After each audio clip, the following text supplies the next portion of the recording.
All right, ladies and gentlemen, welcome to another edition of the Raising Hell in Jersey podcast brought to you by Zoom. I'm your host, Jake Wakely. This is my co-host, Jersey Joe. Hello, everybody. And for tonight's episode, we're going to talk a little bit of Devils hockey again. We may talk a little bit about different teams tonight because it seems to be there's some stuff going on in the Western Conference. So somewhat of a Devils podcast tonight, mostly a Devils podcast, but we might touch on a couple other things around the NHL. Especially the way things are shaking up in the NHL market, free agency, possible trade rumors that the Devils been mentioned in. Before we get off with the Doc stuff, I did see that with the fourth period by Dave Pagnotta that the Devils are interested in Mr. Weegar for defense. Yes, Mackenzie Weegar of the Florida Panthers. I know our good buddy Alex of the Hockey Writers is a big fan of him. I haven't watched much Mackenzie Weegar highlights, so I don't know particularly sort of what the Devils are getting. I mean, I'm always more open to better skilled guys than that. I would prefer like an Eric Chernak or somebody like that. But, Fitzgerald's the GM. I'm not, so. You never know because it's all about the cap, and teams got to make room before they flush other guys out and try and get their returns. So there's a doc in that prescription, I believe. Yeah, there is. Coming right up, and let's bring up the little bit of doc talk. Yeah, so yesterday, for hockey fans, Devils fans, everybody knows, in my opinion, the greatest play-by-play guy when it comes to hockey. I don't even think it's close. I don't even think anything comes close to him. Maybe Gary Thorne, like back in the day, but after that, I don't think anything comes close to what Mike Doc Emrick brought to the game with all his famous, his words and isms that he'd come up with. Like he just had a different style, but he would call it. The thing that stands out for me, being a Devils fan all these years, was he called the game like it was, and he made it exciting every night for fans. His excitement in the broadcasting and play-by-play would bring you to the edge of your seat. Like every game he called, like, Darren Dreger of TSN said, he called it like it was always a game 7. Yeah. You always wanted to have that feeling. And he was a great salesman at it. And my mom's an English teacher. And when I learned about these words, jostled, pitchfork, knifed, etc., my mom's like, where'd you pick up those words? I said, Mike Doc Emrick of the New Jersey Devils, play-by-play announcer, goes, I really like that. And so I just couldn't help the obsession of Doc's thesaurus and live improvisation. And in high school, I went to Columbia High School in Maplewood, New Jersey, not too far by train to a Devils game. And to me, listening to Doc got me more interested in TV studio. And long before podcasting was a thing, I was really interested in what Doc was doing. And he was a big influence on me.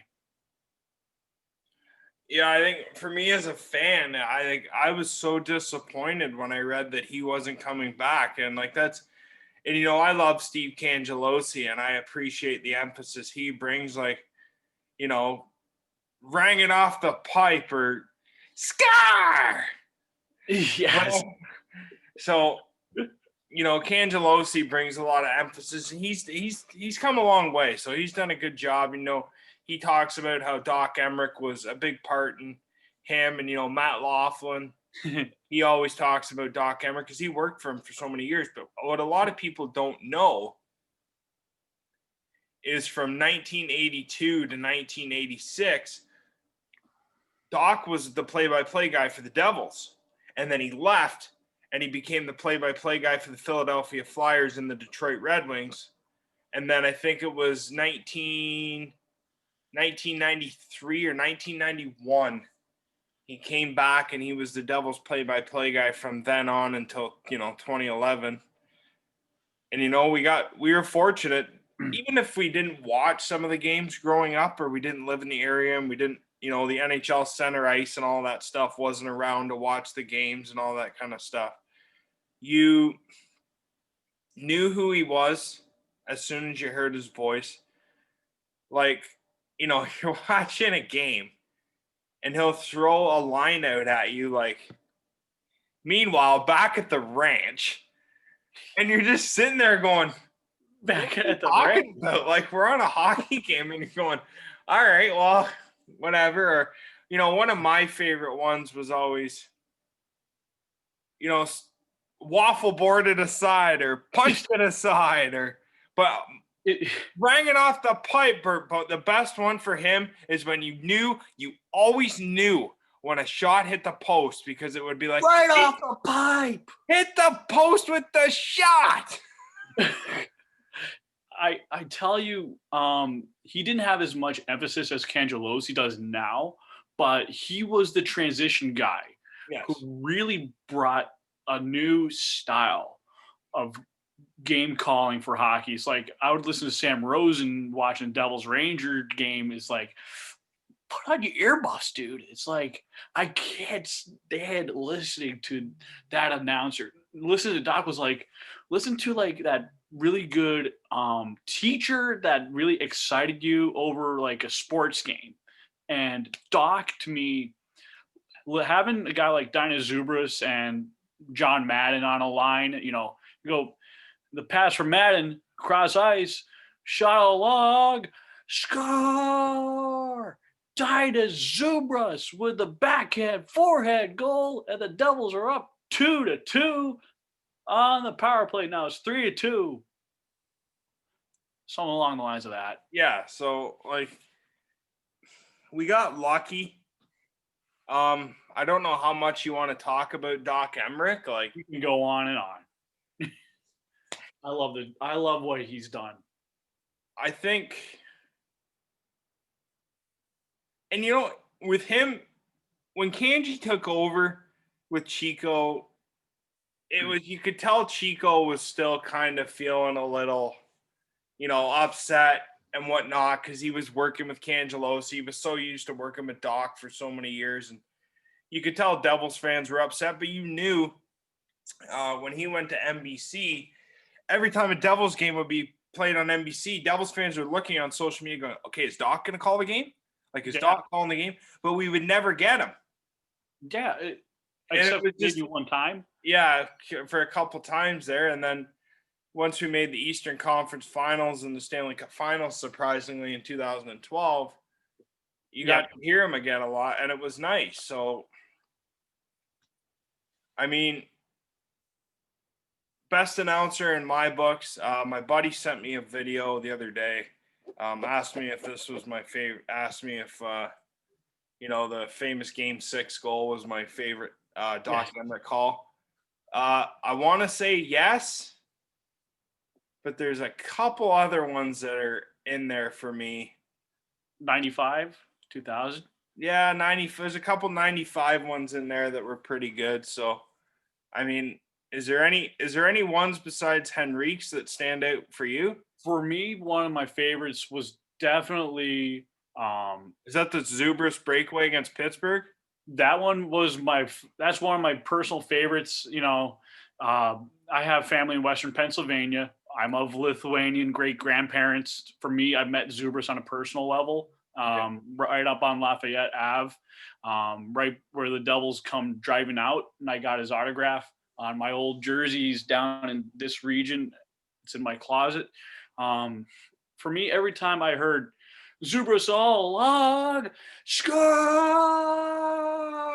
I just loved how that really rung. I remember he helped score a goal against the Flyers in 2012 in the playoffs. Ponikarovsky scoring that nice little like tape-to-tape pass along the blue line against the Flyers was another great one. The Clarkson goal in the elimination game against the Flyers. Um, those ones come right away off the top of my head. Zidlitsky and Ryan Carter in the playoffs. Those games were amazing as well. Should we, before we get moving along, should we dive into a couple Doc Emrick calls? Oh, yeah. Okay. So. Don't forget the Olympics. Yes, he did call the Olympics too. So Vancouver and Sochi stand out. So we'll start with this one. This one for me is, I mean, I was only 2 years old when this call happened, so but it's one of my favorites. So I'm gonna turn this up a little bit so people can hear it. I gotta be careful because I'm in an apartment and I don't know how the sound's gonna be. So I'm gonna go ahead and give this one a go, and we're just gonna sit back and enjoy a couple of these. How's that sound? Oh, yes. Okay, so here's my first one. This is a 1995 OT winner by Mr. Randy McKay. I'm sure a lot of Devils fans remember Crash that. line. So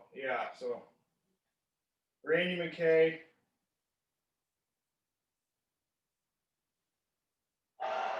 One goaltender is 23. That's the one. The other goaltender is 24. One came through juniors, the other through college. One coach has won a lot of championships as a player. Both he and the other coach are looking for their first as coaches in the NHL. The Devils have it, Caruso. On for Randy McKay and back in. Locker sets it up. Double team and score! The crash line, Michael Horton. Randy McKay in overtime. Seemingly harmless. Oh, the crashers out there, you never know. You know what you got to do is play the Breland one versus Dallas. I don't know if so. I mean, that's one there for Doc Emrick. For the Devils, The championship to New Jersey. The Devils win the Stanley Cup. you want? Yeah, we can. Let's do that one. Yeah. I think that one seems necessary.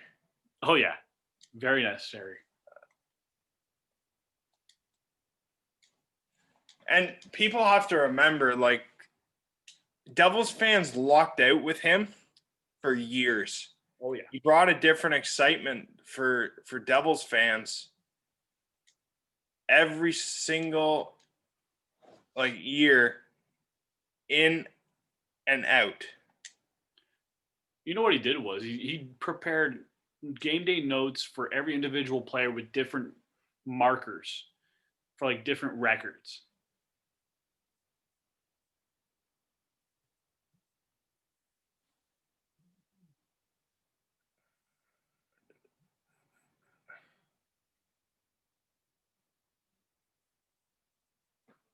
Okay. I'm going to set this up. Let's do this one. I gotta make sure I got the right time of the call. Oh, yeah. And then we'll do a couple more. And then we can move on to our next couple topics that we want to discuss for the fans. And I believe for our listeners, we're all sitting at home, whether it's quarantine, shutdown, whatever it is that's going on. It's good to think about the past with a lot of the positivities that went on with Doc Emrick. And I believe, there's going to be, new things coming on. And Steve Cangelosi is a really great play-by-play guy, but sure may not feel the same, without Doc calling things. So, all right, so let's sit back. Let's enjoy this one. 1995, Game 4. against the Detroit Red Wings. I'm sure even if you weren't alive or you didn't witness this, a lot of the newspapers predicted the Red Wings to win in 3, and the Devils would just forfeit. Yeah. Devils went on to sweep first Stanley Cup in obviously franchise history. So for Devils fans, let's sit back and enjoy this amazing call by Mike Doc Emrick.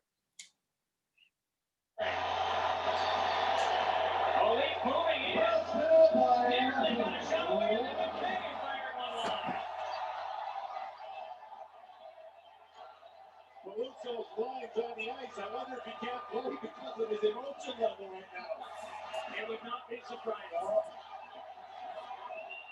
Congratulations to the New Jersey Devils and their fans and their great staff. This is very well deserved. In the Devils locker room, a newspaper quote had the following passage underlined. We have the heart of a champion. You cannot measure it. You can only feel it. A quote by Hakeem Olajuwon of the NBA champion Houston Rockets. They're going to have a few quotes in the papers tomorrow. Let's not forget about Detroit, their Red Wings, their coaching staff, and their great hockey city. And here we go. They battled again here for the first time in a long time. But they were beaten by a much better hockey club. Much better hockey club. The championship to New Jersey. The Devils win the Stanley Cup.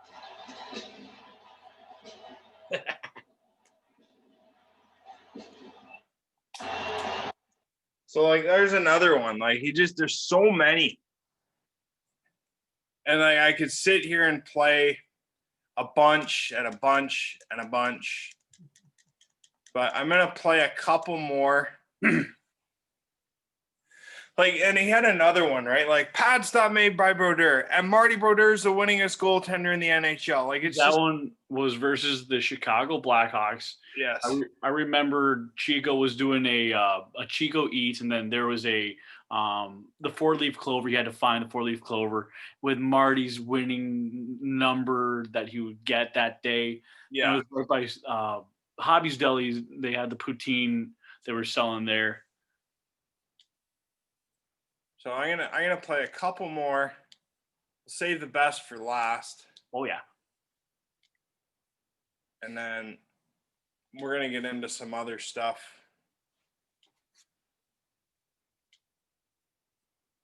I'm just snooping around on Twitter, see what else is breaking on there. Okay.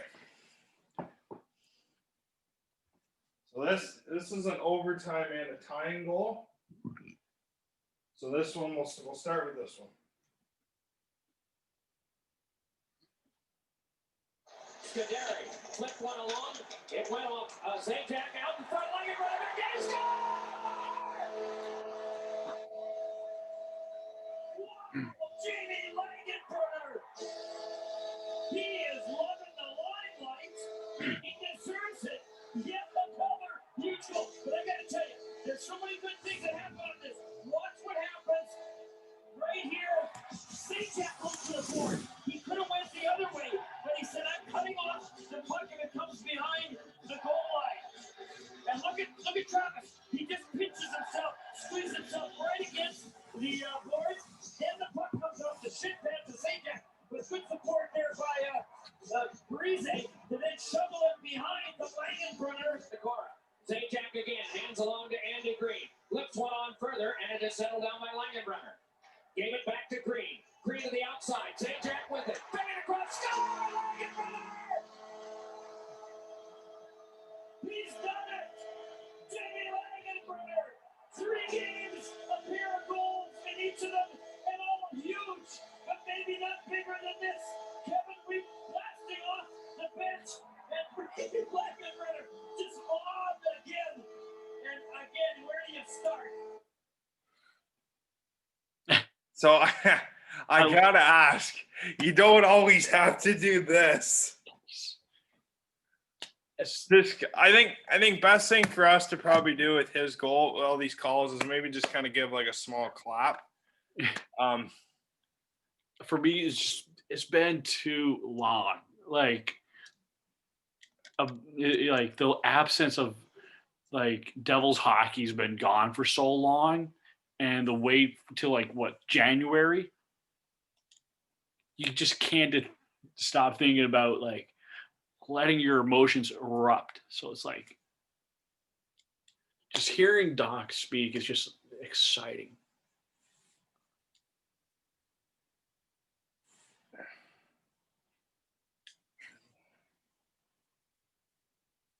See what we got next. Yeah, I'm gonna see. So let's do this one. This is one of my favorites.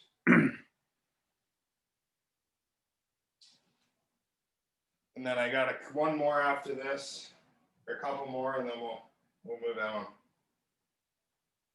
Behind, wedged off from behind, but the checking of Dingman. And Albaline plays it along for Patrick Elias. Elias swung it back the other way, and it came around now for Dingman. Dingman jammed one to the front, cut off by Albaline, punched back to the boards, but again, the Lightning have it. It's around behind to Dingman. Running to by Albaline. Dingman out in front, a shot. Bounce off from door, scramble. And the Devils are up with it. Back ahead now, it is done by Marshall ahead to Elias. He moves in. Elias crosses and shoots one. It went wide. Chopped that by Gomez. Loose puck to the back. Colin White kept it. Swung it across to Niedermeyer. Niedermeyer holds. Shoots one. And it's knocked down. Scramble.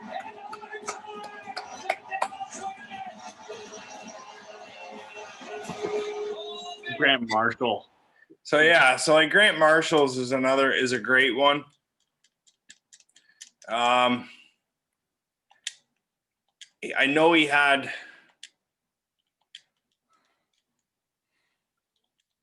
think he had this. He had this one.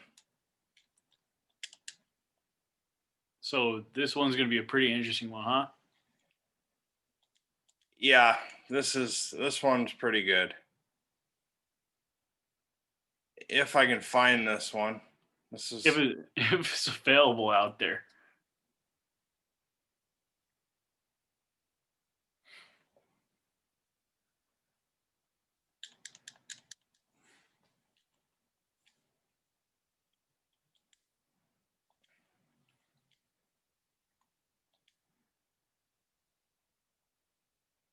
Okay, this one I can't find.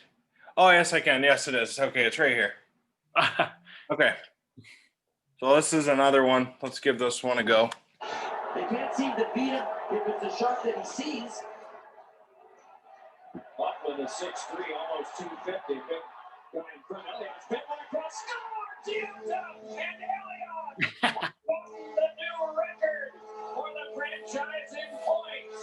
So what, Patrick, here, what we... So there's that. We have that one. That's a big one. That was one of the more recent ones. I mean, it's not that long ago when Marty broke the record. I believe it was the same day, on St. Patrick's Day. Yeah, it was St. Pat. That's correct. It was against Chicago. So then there's this one. This is a big one. Well, Stick's just breaking for very little reason, and it's causing problems for that team. Lucky here, Subras along. Score! Oh, what a brilliant goal! Dinah Subras! So like this, there's the Zubris one. He was always a great skater, power forward. I mean, he was underrated. Played for the Capitals, Flyers. When he was playing in New Jersey, he seemed to have that drive, especially with Elias. So he just was a great team player. I think he was one of the more underrated veterans on the team, and Doc made every single player on the Devils team sound very special. Yeah, and as much as this guy, but this one was pretty good. Got a hunch about this one. Harold to the back with it now. Harold got it on to Henry. The lane pretty well locked. Back in deep, it's sent away from Stahl to Henry. Then on back to Harold again. To Henry. To Clarkson. Snags it inside of the net. Yes.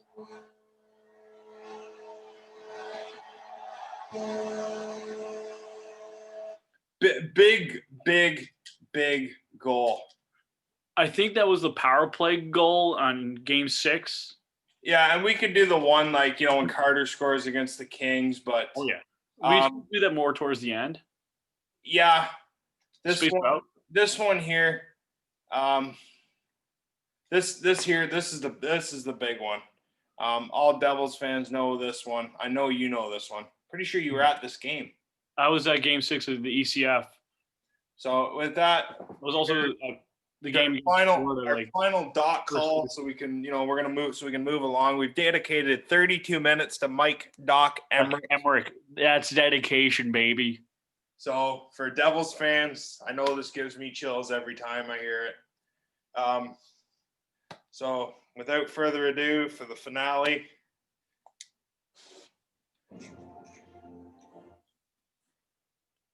So we got the finale. I remember getting ready for ECF Game 6. I was nervous as hell.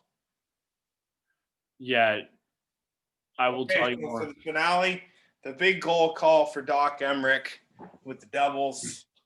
Here we go. Sit back, enjoy.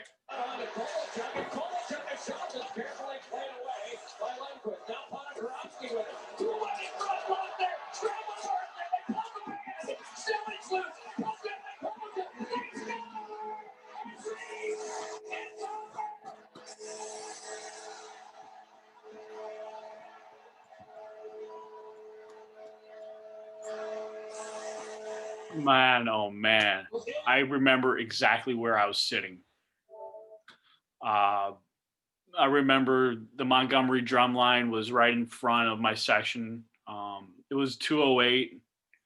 I remember in the third period, it was tied.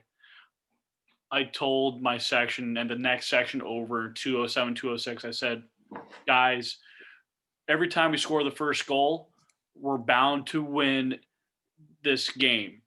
And we're going into overtime. We have an even better record in the overtime. We're going to do it, boys. We're going to do it. I had this mentality that day, and I knew the next period, as soon as the Devils got into the Ranger end, around that late 18-minute mark, I had a hunch something good was going to happen. And it was mayhem, like bedlam. Like, it was best, like, ecstatic feeling ever.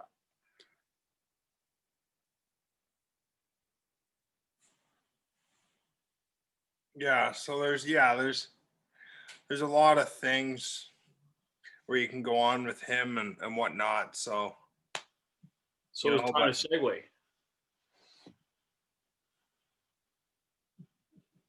So moving forward, what do you want to? Is there anything you want to? What do you want to touch on next? So one of the many other subjects I'm looking at right now on Twitter, Corey Pronman of The Athletic posted New Jersey Devils prospect Alexander Holtz has started his SHL season with 4 goals and 6 points through 8 games. So half the time he's scoring a goal. And he scored 6 points in 8 games. So what do you think, Devils fans? I mean, Steve Cangelo's going to be calling some really good goal calls. Absolutely, he is. And you know what? That kid's only going to get better. But, you know, Steve Carianos pointed out he thinks Holtz time in Sweden should be done. So it's going to have a hard time with Lindy Ruff taking him out of the lineup or keeping him, sending him back to put him on a line with Jack Hughes to start. But we'll ask Steve that Friday, kind of get him to dive into the Devils prospect pool a bit. I've listened to his podcast on it, so I have a general idea, but we're going to let Steve have the floor. He's the expert on all this stuff. So yes. And we can jump in and, you know, say, you know, this guy and that guy, whatever. Yeah. And I don't, you know, he seemed like the guy who doesn't like to be interrupted. So I'm just going to give him the floor. And I've talked to him on Twitter for a couple of years now. I always have a good rapport with Steve, and I want to definitely let him roll. I know when I listen to his podcast, he's smooth sailing. Yeah. Although he sounds a little like hardcore, but he's real good. Yeah, he's good. And that's good. You want that intensity of a guy when he's doing a podcast about your team, right? So, Mhm. He's um, blunt. He's blunt about it. yeah. Trying to get this a little brighter and closer to me. There we go. So, Alexander Holtz, obviously, kid's a stud. Nothing more else really we can say about him. He's going to be scoring a lot of goals next to Nico Hischier, Jack Hughes for the next 10 plus years. Devils fans, be patient. This isn't going to happen overnight. For me as a fan, am I frustrated it's taken this long? Yeah, I am, because it shouldn't have taken this long at all. But you kind of figured it was going to take this long because of what we were left with when Lamoriello left, but that's because we were good for so many years. Mhm. It was bound to happen, but he would trade his first round picks, or he wouldn't hit on his first round picks. And Yeah. it is what it is. It happens. Every good team has to go through a rebuild sometime. Right. I know this sounds cliche for it is for what it is. Yeah, like you said about the feeling the sock cupboard. For me, like, the 2017 class, 18s and 19s are all starting to slowly hit and begin to pan out where those players are at. And I hear a lot of good things about the 19 class, and the 20 class looks very promising from what I see. And for me, if you hit on 2 out of every 7 in each class or 3 out of every 9 or whatever, and you could at least have 5 really solid, if not a few amazing potential players coming into your lineup and maybe causing the other guys that couldn't filter through, and that would lead to Fitzy making trades. So you will hear Steve talk about this um, Friday, and these are good problems to have when your scouting staff um, helps you and the GM make those proper decisions. Yeah, I think like the Devils had an excellent draft. Like Dawson Mercer's played really well. Holtz has played really well. You have Nico Dawes.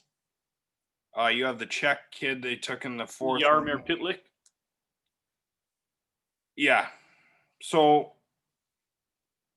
the Devils have some promise there. Baumgartner looks like he looks pretty good. So I just watched some video on him on YouTube. He reminds me a lot of Grabner with his speed. He has a lot of capabilities around the net, and if he can play with like a Pavel Zacha, like a big body center winger, you know, he would take a lot of physical pressure off him. mhm. The only thing Baumgartner has to do is just add a little bit of muscle, a little bit, but he's been doing rather well for HC Davos, and he's actually playing on the same line as Joe Thornton. Yeah, so Dawson Mercer's played 4 games and has 4 goals, 2 assists, and 6 points. So he's doing well since we drafted him as well. So you be patient. It's going to happen. It's just going to take some time. Do Also, I agree with them waiting on all these prospects to become good?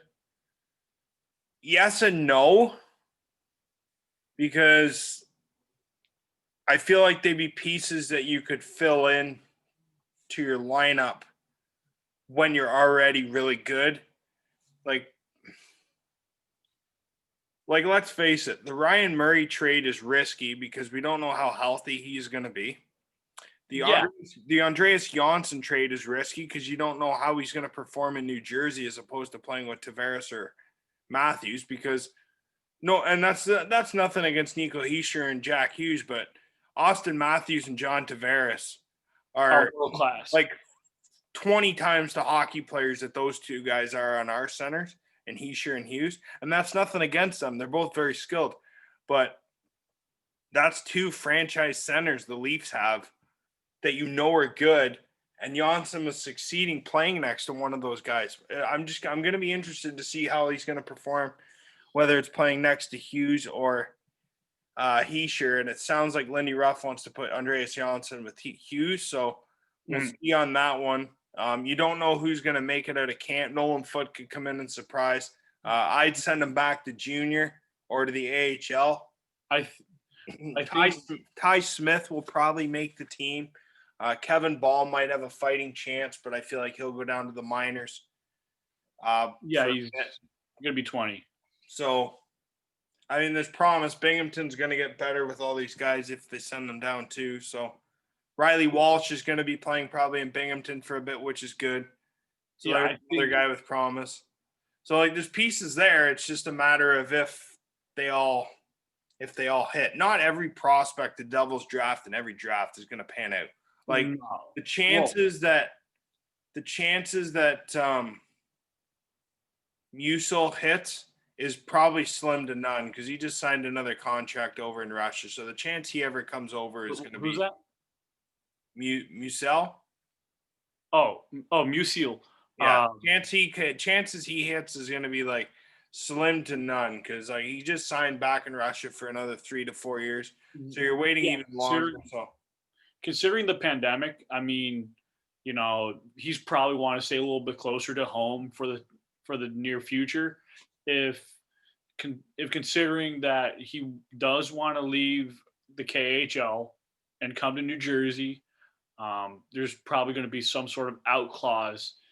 But I know that the KHL is usually not that friendly when it comes to it, unless it's players being loaned, which is a totally different story. Shakir Muhammadulian, I believe he wants to be here versus Musil. And this guy has a lot of raw, untapped potential. He's going to start panning out. I know some people say third line. I can see second line potential at highest. I do feel that kind of a slap shot and that physicality, if he adds on more muscle, he could be something more. Yeah, so it's just it'll be interesting to see. It's something we have to we're just gonna have to be patient.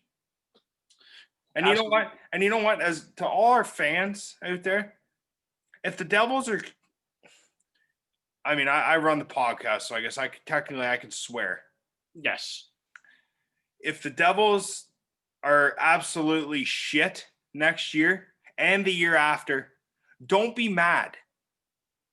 Because next year, the upcoming draft is deep on defense. And I mean deep. So you can get some good, like you have Jack's brother. Luke Hughes is going to be part of a really stacked Michigan University team. And Owen Power. Yes. He's another amazing left-handed defenseman. He's an animal. And Michigan University is going to be so stacked for 2021 season. It's not even going to be funny. And you have Simon Edvinson of Frölunda. Mm-hmm. You have Brant Clark of Barrie, who's really good coming up. And just remember, no matter how bad the Coyotes are, they got to forfeit their first-round pick. And guess what? We have a first. And we have the Islanders second. Yeah, but we don't have Arizona's first now because Hall left. But you also have another defenseman I'm gonna mention that I think was gonna surprise some people. He seems to always turn out very good in NHL video games, but that doesn't mean he's gonna turn out good in the NHL. Doesn't always mean. There is a goalie in here called Jesper Wallstedt, and I'd say he might be as good as Askarov. But we'll see. Goalies are hard to predict. But the defenseman I'm watching here from the Winnipeg Ice to the WHL is Carson Lambos. All right. Big fan of this guy. Okay. Will Scouch actually messaged me about him, and I need to watch some tape on Lambos. I will tell you this. Graham Clark's brother, Brant, he has a whole lot of high energy skill. He has a very fast pace. I think he's better than Jamie Drysdale with the pace. This kid not Who, only can do, Carson Lambos? no, Brant Okay. Brandt, Brant Clark. He played against his brother Graham, and in one of the highlights, you'll see he comes streaking up the blue line all the way up to the slot, and he just like whether it's a slap shot or a wrist shot, he's gonna celebrate like PK Subban and Tony D'Angelo, and he's got this nose for the net, and he just wants every bit of that puck. Like he's just too hard to say no. Like possibly being top 5, top 10. Yeah. So, Devils fans, don't be mad. If the Devils are bad again next year, we're kind of expecting them. Like people are like talking with charts and stuff. Like, the Devils are projected to have 92 points. I think Stranger things have happened, but I'm going to tell you right now, I don't see that happening. I don't, unless they add a legit goal scorer here. I don't see that happening. I think what's going to happen is I think you're I'll let you go ahead here in a sec. I think for the Devils, like I'm going to guess they're picking in the top 5 or the top 10 again next year. That's my guess. You're going to see some struggles again. You hope you can see some steps from Heischer and Hughes, but the whole offense depends on those two guys taking a step forward. So, but I'll let you go ahead. What you were going to say there? What so. you think? Like last year, I know we expected a whole ton. I'm expecting lesser than that. But what I'm saying is points wise, if they're gonna play, let's say a 65 game, I would say they're gonna probably win maybe 45, 50% of those games, and I can see the struggles, but it's gonna benefit in the near and longer term because I talked to Will Scouch, and I was doing my scouting work as well, aside from him. And I said, I can see 6 solid possible first overall picks. He says to me, 8 to 10. And so, what I'm saying to you, Devils fans and hockey fans alike, is that wherever the lottery balls land us, we're going to be sitting pretty in the draft. And given the fact that Seattle's joining in, they're going to round out the third best odds in the draft lottery. We might be seeing Seattle jump in, being in the first 3 slots. So they might get one of the better players in the litter, but the Devils still are going to get one of the more better, could be ready to play tomorrow. If the Devils do go center, Atu Ratu from Finland is a really good player from Kärpät or Karpat, as they say in Liga. So keep an eye on him. This kid's amazing.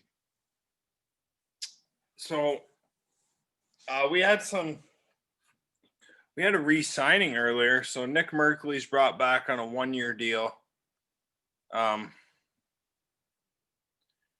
Just want to give your thoughts on maybe on Nick.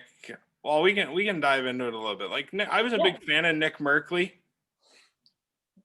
I will say this though, if he can play third, fourth line center role minutes, he will make the Devils very gritty and hard to play against, and he'll make the team more exciting to watch, like he did later in the year when early in the year when the Devils traded for him, but then brought him in a little bit closer to the second half of the season. So I can see him making a push. Yeah, so Nick Merkley, it's a 1-year deal, 2-way contract extension, $874,000. $70,000 in the AHL. So Nick Merkley will either play in the bottom 6 or he'll be brought down to the minors. The Devils have the option with the 2-way if they want to send him down or not. He's an RFA after next year, so the Devils do retain his rights. I was a big fan of this guy when he played in the World Juniors. He was okay when he came over. Obviously, the trade looks good now because the Devils got Dawson Mercer and Kevin Ball out of it. Don't really care too much for Nate Schnarr. Merkley's looks like he'll be okay, but maybe the Devils could have got more somewhere because there was rumors that they were chopping Vatanen and Hall, and they could have got Sam Bennett and Noah Hannafin. I just think which would have been okay because Hannafin would have filled a need, and so would Bennett. I think Bennett's better than Zaka, but with Kevin Ball though, when I was watching him play for Canada, so he looked stellar for me. I was very impressed with the way that he was able to play against Russia and all the other high-end countries. Mm-hmm. To me, that means a certain high threshold for me as an evaluator when I watch players during that time of year. Oh, and by the way, Christmas Day will be the World Juniors. So USA, Canada will be, I think, one day separated or something like that, because the next day will be like Boxing Day. Canada has Slovakia, I believe. Yeah, and it'll be interesting to see because Canada will be getting Jamie Drysdale and stuff like that, and I don't know if Nico Dawes is eligible to play there or not. But no, because his birthday is Lafreniere could be playing. Cousins could be playing. It's all going to depend on the NHL season. And, there's rumors going around that the Devils could loan Jack Hughes to the United States, which, in my opinion, it's a good thing. It's a bad thing. You don't want him getting hurt, but he could go. He could dominate it, play with Caulfield again. Yeah. So and it might be good for his development, but you don't want him getting hurt either. So we'll see what they decide to do there. I think the Devils are going to play it safe with him. Yeah. Moving on. Yeah. Kind of maybe dive into somewhat of our last topic here. Oh yeah. We had some news come out today. I believe it was today.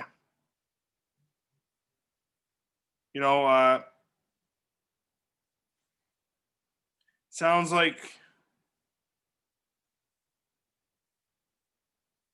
Palmieri's probably going to sign an extension with the Devils. Pierre LeBrun started hinting at that the Devils aren't shopping him. Palmieri seems to want to sign an extension with the Devils, which is a good thing. It's great. Keep an eye on New Jersey and the Tampa Bay situation. I've had somebody talk to me and say they believe Fitzgerald is monitoring the Tampa Bay situation, not via offer sheet, so don't expect that. I don't expect more so waiting in the bushes to see if Tampa cannot sign one of their RFAs. So keep an eye on that. Tampa's probably going to somehow re-sign Mikhail Sergachev. That's basically a foregone conclusion now. Somebody like Eric Chernak or Sorelli is somebody maybe you could keep an eye on. I believe Chernak, if Sergachev is not coming to New Jersey by any means, and they somehow influence Sergachev to stay, I think Chernak would be an amazing get to round out the right-handed defense. Maybe put PK a little bit further down in the pecking order. Yeah. Let Chernak play the top role on the right side because he is coming off the Stanley Cup run. And I believe his size and his physicality and his smarts really would translate better for the Devils' top pairing. So, and then there's I also had somebody message me and say, actually, I had somebody I know ask, are the Devils interested in Patrick Laine? What I heard back was the Devils aren't done, and I wouldn't be surprised to hear they've kicked the tires around. So don't be surprised if they kicked the tires around. They'd be stupid if they didn't. Yeah. They're not doing their job if they don't. But from what I've gathered myself, I'd be moderately surprised if there was a fit, which doesn't surprise me because of the cost that it might cost to bring him in. So And I asked, is there anything that we'd want or they'd want, and the Devils are a lack of fit in a line A deal. But Fitzgerald is much more open to moving prospects as opposed to Shiro was. But which is a good thing. Like if Yeah. Tampa Bay, like Devils fans, if Tampa Bay came calling, or we called Tampa Bay and said, okay, you guys are desperate here. Season's coming up. Miguel Sergachev, like, what do you guys want? And if Tampa says we want Ty Smith plus or plus Ty Smith plus, I'm sorry, but I'm pulling the trigger. Yeah. Like Sergachev, there's a difference. Like Ty Smith is going to be, I think he's going to be a good defenseman. He could be a great defenseman. He's going to run a power play excellent. He can move the puck. Great vision on the back end for a small guy. We've been waiting on him. But Mikhail Sergachev, Ty Smith, Sergachev, Smith. Proven defenseman, hasn't played a game yet. So I know, like, the other podcasts, maybe I should name them, but I'll just leave them anonymous. I know they love Ty Smith, but for me, I know, as like someone who covers amateur scouting, like topics and stuff like that, for me, I really love Ty Smith. I know he's getting up there at age 20, and there's a certain threshold that you can only hold players for a certain time, and you might have to just pull the trigger on a certain deal that makes more sense to benefit the Devils. And I think Sergachev is the better defenseman, because you just mentioned that he is already proven and he's a winner already. So without further ado, go ahead.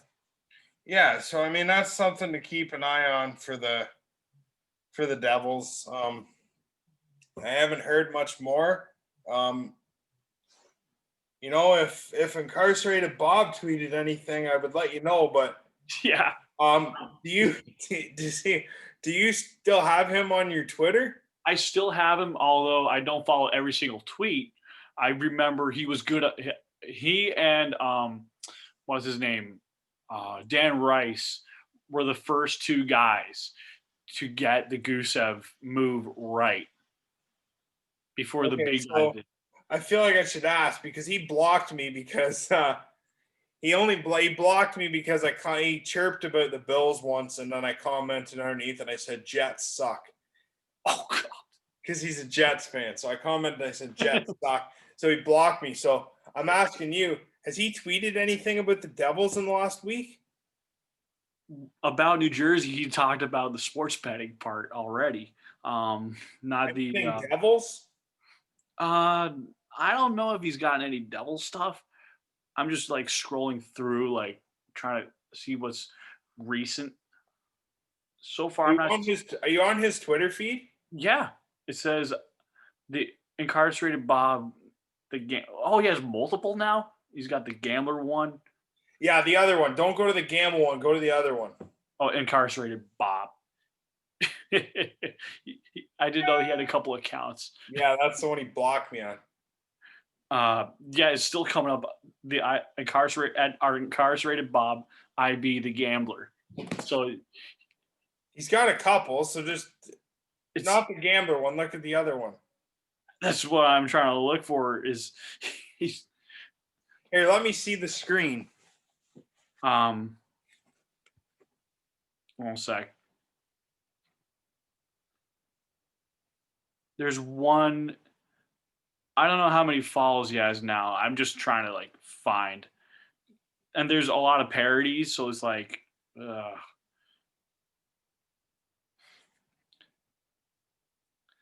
that's the one. Yeah, that's the one. I just looking at tweets and replies. I just want to text him something and be like,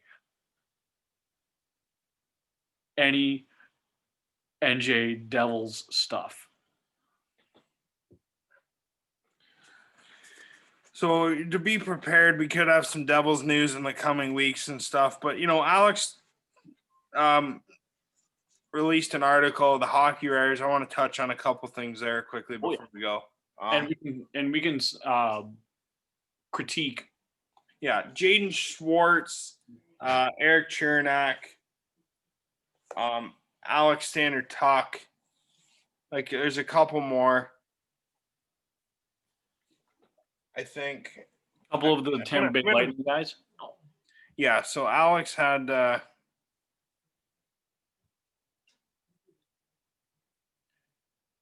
like the Devils still have plenty of cap space to spend. So Jaden Schwartz, 61 points per 82 games over the last 3 seasons. So Jaden Schwartz, excellent forward, left winger, could fill in on the top line of the second line. We'd take it. It'll improve the Devils' output. Ricard Raquel. Oh my, yes. I know he was a restricted free agent a few seasons ago. I wanted him badly, and I think he'd be perfect. So Raquel would be excellent for the Devils, 20 to 30 goal scorer. Eric Chernak, we've already touched on him. The Slovak defenseman, yes, we did. Nicholas Jensen could be a nice pickup. Alexander Tuck.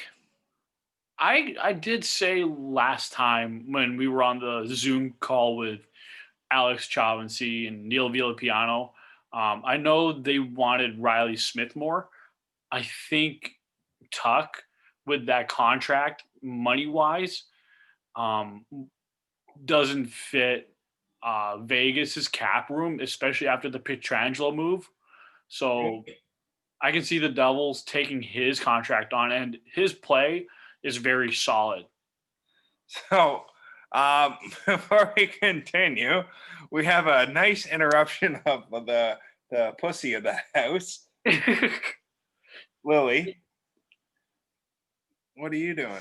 You're just hanging out with the boys, are you? Yeah. Oh my God, that's awesome. So anyway, it's a gray one too. It looks like it's getting old. I didn't want to say anything about the old part because no, don't go any more further with this. No. Anyway, like there's options for him. The thing I question about with Tuck though is like if they acquire Tuck, he's a right winger. So you're gonna have Palmieri and Tuck. So what are you doing? You might have to switch Gusev over to the left wing. But what are you doing with Holtz? You gonna play him on the third line?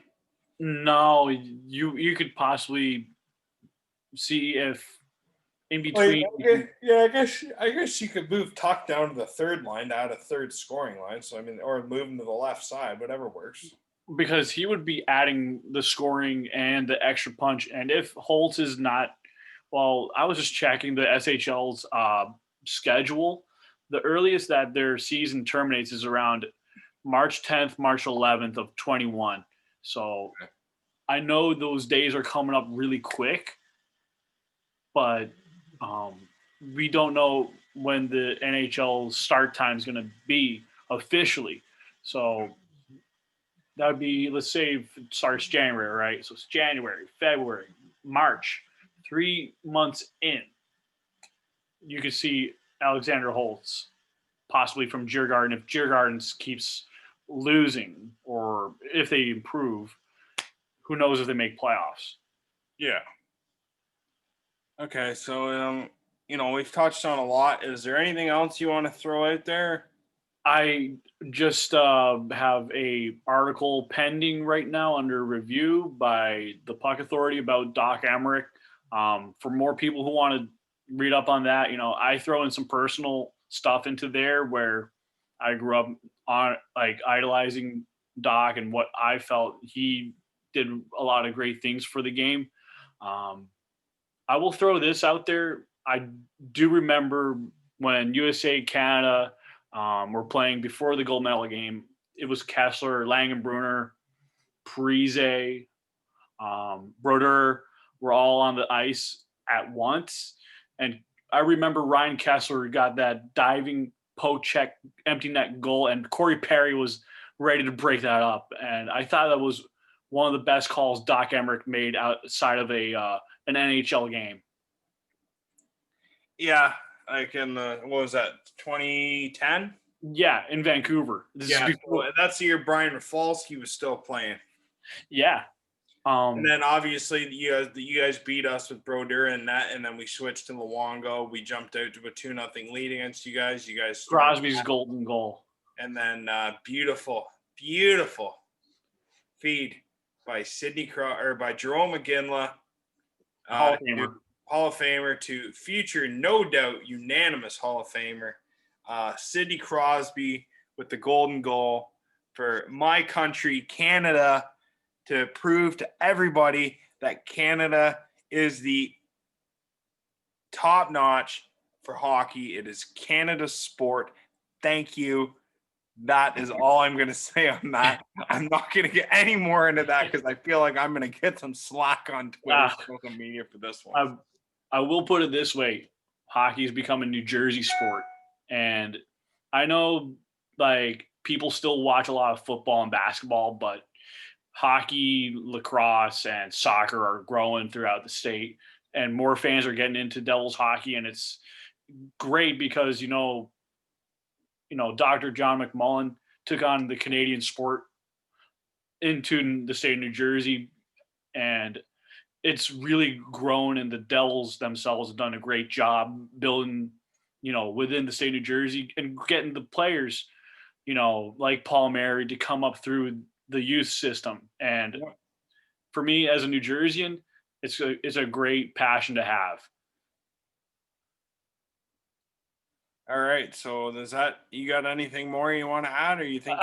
Well, all I'm going to say is I want to say more of the prospect stuff for Steve. Yeah.